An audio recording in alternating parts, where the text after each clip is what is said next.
So I am doing a 24 by 24 canvas today, and I'm using house paint mixed with Floetrol. So I've just basically got some white acrylic house paint mixed 50-50 with a Floetrol, and I have got it to a honey consistency. I'm about to pour it on the canvas and flood the canvas.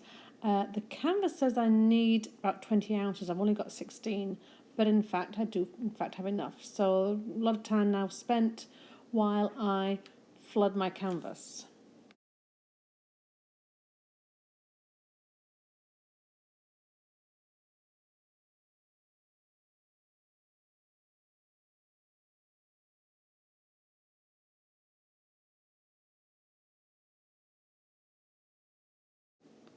So now I'm going to take my tube. It's just a PVC plumbing tube I got from a hardware store. You can actually use a toilet roll, of course, but I have some of these that Ole cut up for me, so they're just picking out some more foreign objects. I'm going to place this on here and I'm going to fill it with paint, and then I'm going to slide it across. This is called a slide pour, open cup slide pour.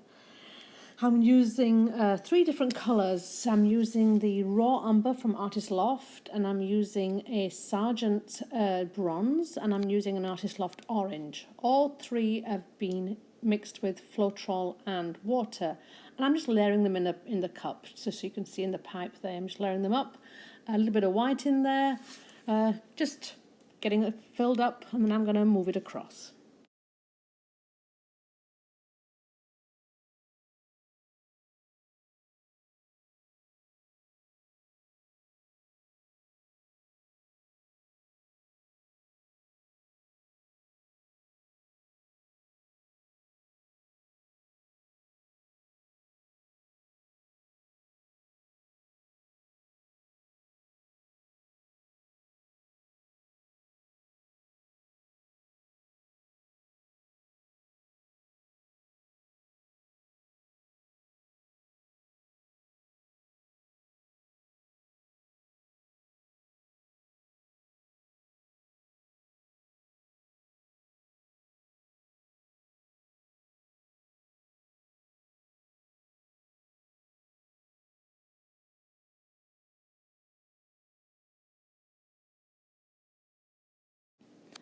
So now I'm slowly lifting up the paint to release some of it. It'll go underneath the white there, and I'm just gently, slowly releasing it before I start to slide it across.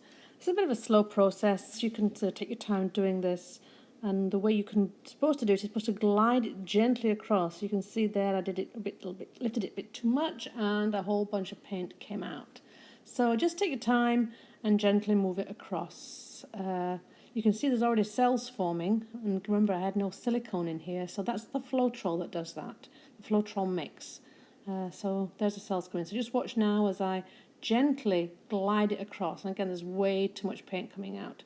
You try not to get down to the bare canvas, but just take your time, move it around, think about where you're going to put it next, just scrape it across. So at this point I'm sort of just looking where I like to put the paint, and I decided to put a little bit more orange in, just for fun, because I'm experimenting and I really have no clue how this is going to turn out. So a little bit more orange goes in and a little bit more bronze goes in, and we're off again.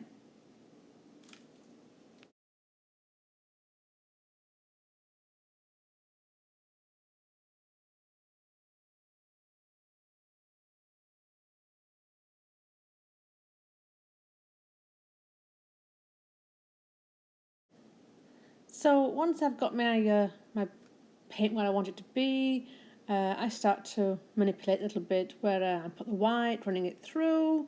I add some more orange to it. I just do a little bit of tilting, and just basically play with it until I get the effect that I like. This bit takes a long time as you sort of stand there and look at all the cells that are forming. You try and work out which bit you want to pour off. You can see there's a lot of paint on there, so you start moving it around. You have to remember, the more you move it around, the more you're going to stretch those cells. The more you're going to mix it up as well. So yeah, just stand around and watch while I do this. I also use my torch to bring out some more colour. There's a lot of orange in there that hasn't popped up, so you'll see me add some more orange. But yeah, just watch while I move the paint around.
So at this point you can see I don't really like that big lump of brown in the middle. It looks like an intestine. So I actually try and pour off quite a bit of the paint here, try and get it off the edge of the cotton.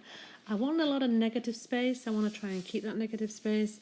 But you can see even as I'm stretching out, the cells are getting bigger. They're losing some of their form.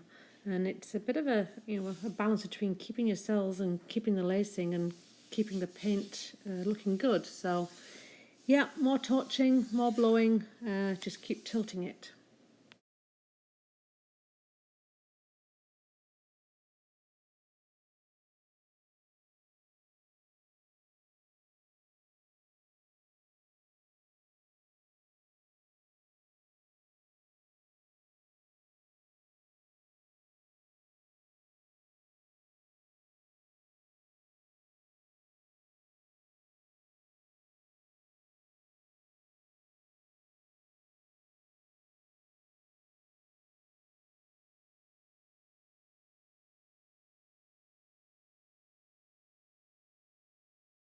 So you can see here I'm spending some time tipping the paint around, manipulating it. I'm trying to touch up my corners, make sure it's got all the covered all the way around. I mean, you can do this after you've finished, but it's usually just easy to do it while it's still wet. I'm picking up the paint off the table.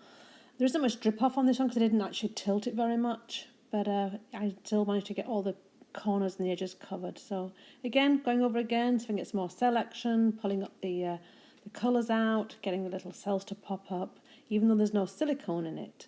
So it's got some action going on, and I'm still enjoying looking at it, but something's not quite right, and I'm not sure what it is. You can see here I'm taking my gloves off, I'm going to step away for a while, and I'm going to give it another look and see what happens. So I did go in and change it slightly. I went in and I used a straw to blow out some of these little traily wispy bits. The reason to do this is you can bring out more cells, you can bring out more colour, and it just gives it a more interesting look, I think. So this is still wet. I'll post something up when it dries, but I'm quite liking this. Thanks.